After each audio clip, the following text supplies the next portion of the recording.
One thing, so my husband is a musician, and so it's a really cool thing to get to be kind of a working artist, a working writer, and a working musician living together and making things and collaborating together. But one thing we've noticed is it's really easy to become critical. Just for example, we'll watch Saturday Night Live, and you'll watch a live performance, and I'll say, "Oh, it's pitchy," or and we kind of made a policy. It was when we were watching Saturday Night Live. My husband said, "You know what?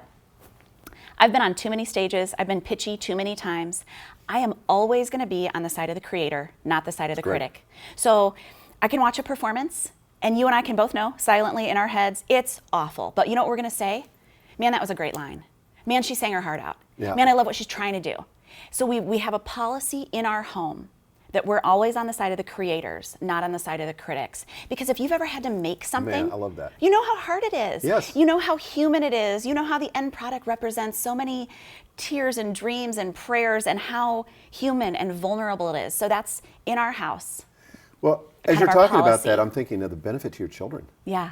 Because it is scary Yeah. to give expression or give voice to those creative impulses.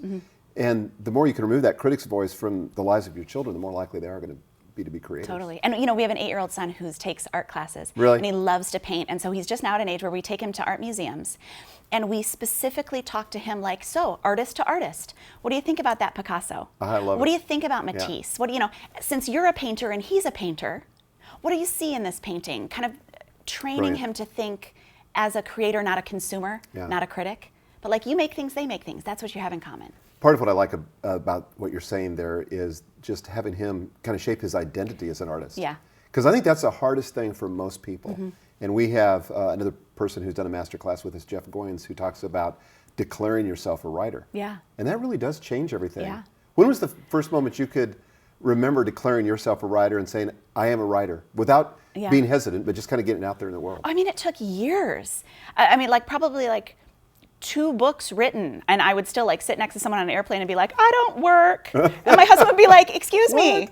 But I think what it is, when you say, oh, I'm a writer, and then people say, well, have I heard of you? And you're like, no, definitely not. And they're like, did you, like Harry Potter, like 50 Shades of Grey?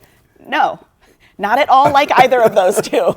We just, we live in a culture where you could be a reasonably successful writer and no one in the world has heard of you, But I think I've gotten better along the way at saying, I didn't become a writer when I got published.